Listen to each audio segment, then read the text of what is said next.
Pay close attention because I'm going to tell you two very similar stories with very different endings. Right? This is the kind of stuff that you got to share with your children if you have, or any of the teens in your family. Right? Story number one: a 17-year-old is taken to a party by a 20-year-old. Right? Both of them male, obviously. Right? Young men. The party's in the 20-year-old's neighborhood. 17-year-old is not too familiar with it, but obviously he's gonna go because he's known this person for a while, right? This 20-year-old, they've been friends for about 4 years. Goes to the party. There's all the things that you would expect, right? There's girls, there's alcohol, there's cigarettes, there's weed, right? All that stuff. The 17-year-old has a blast, right? He is the life of the party. Has older girls, right, from this 20-year-old, right, from their neighborhood, pushing up on them, trying to get him to come to their house, right? He's smoking, he's drinking. Oh, he's having the time of his life. When it's time to go home, nah, he's too turned, right? He is too turned. He's TNT. He's throwing up on the side of the street. Um, they have to walk quite a bit, right? It is about 2 a.m. There is no public transportation in that area. So to get into the city, he has to walk through at least 5 separate gang territories. 5 different gangs. Somehow or the other, this 20-year-old and 17-year-old are able to make it into the city unscathed, awaiting on transportation to take the 17-year-old home. While there, he's accosted by a group. Mind you, there's 2 of them. He's accosted by a group who is trying to rob this 17-year-old for his Air Jordans and his jewelry, right? Because obviously the 17-year-old is completely out of it, right? He's hanging by a thread, literally hanging on a railing trying to sit down. He's gone. He's out of here. He doesn't recall this, obviously, right? Bits and pieces can kind of put the story together, but he doesn't remember everything. The 20-year-old is not having it. He's like, nah, that's my guy. Touch him, we gonna have a problem. Like, yeah, but we don't know. Like, yeah, but you know me. If I tell you that's my guy, I don't care what he got on. I don't care if he drunk. He's just sitting there. He ain't bothering nobody. Why you gonna try to rob him? And I'm here. Not only does he take this 17-year-old, put him back on public transportation to get him home, he gets on with him to make sure nothing happens to him. 17-year-old gets back to his home, wakes up the next day, has a terrible headache, hungover. As soon as he wakes up, calls the 20-year-old to tell him that he had a blast, even though he doesn't remember much of it. Story number 2. You ready? An 18-year-old goes to hang out with some of his friends. That's supposed to be broing them, right? The boys. Somehow or the other, he disappears. And the events surrounding his disappearance are sketchy at best. Broham didn't attempt to look for him, which is weird because, you go out with your boys, y'all usually within eye shot of each other, right? Even if y'all in a big open space, you know where everybody is, because if something pop off, you gotta be there for one another. That's what I know. Come to find out, this 18-year-old is deceased. Unable to make it home. His next trip is to the coroner, to the slab.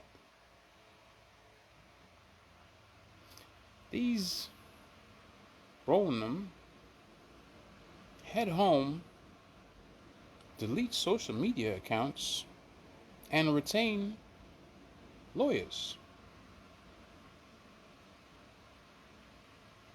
Which one of those stories is more believable? Which one do you think is true? They're both true, right? I'm pretty sure you know that that second story I'm talking about is about this kid. And that kid is, of course, Nolan Wells and his unfortunate story. The first story is also true. It's mine.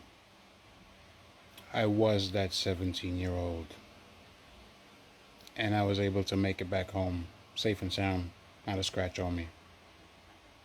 I'm going to put up a picture of the 20-year-old who took me to that party. His name is Sheldon. I had been to his neighborhood before during the day. I knew he lived in the hood. I'm not going to act like I didn't know, but being there at night and being there in the day, completely different. I was introduced to many people, including the weed man, whose nickname is Manfided. Right? That's not a guy you want to mess with. Ended up being one of the coolest people I know. We had to leave that party after I threw up a whole bunch, right? Just when we were about to leave. Walk through at least 4 different gang territories. Wait for public transportation for me to get back home. While I'm there, people try to rob me. He defends me. To the point where he's like, you know what? I'm taking you home. I'm going with you. So he has to take me all the way to my house. Then go back. And we did not live close to each other. Driving to his house from mine, it's at least maybe 40 minutes. Right? So not close. It's at least a 40-minute drive. He lived on the outskirts of the city, maybe like it's a good 20 minutes. And then I lived in suburbs of the city. That's another 30 minutes out. Right? So to get into the city, then from the city to where I live. Right? Not close. But he brought me back safe and sound. We didn't have cell phones back then. But you're going to tell me that this kid gave you a cell phone and stayed behind. Listen to me. This is for all the teens out there. When you go somewhere together, y'all should be within earshot or eyesight of each other.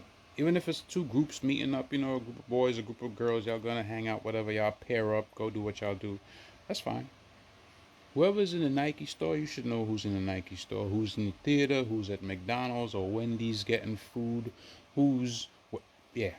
You should know because y'all came together. This is the point.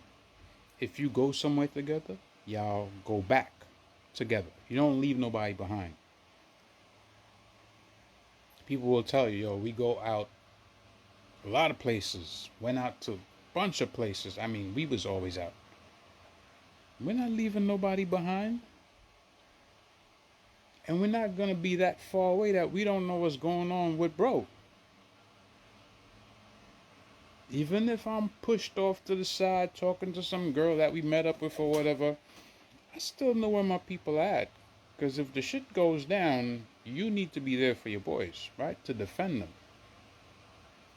No matter what it is. And it could be nothing. It could be absolutely nothing but the fact that you came together, y'all teenagers, right? Y'all ain't grown folks. Everybody pull up in their own car, go their own way when they done. No, we talking about teens, same neighborhood. We leaving together. I'm telling y'all, man, this is a different time. I have 2 teenage boys. One is 13, one is 17. They live with their cell phones. Them shits is attached to them. Right? I know that I'm a parent. I know. Even my 7-year-old daughter, she loves her cell phone. Right? We don't let her go out with it because anytime she goes out, she's supervised by an adult, myself, a mother, maybe the mother's boyfriend. So she doesn't need it, but trust and believe when she's home, she always has that thing with her. Always.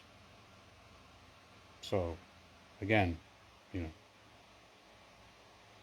believable, unbelievable.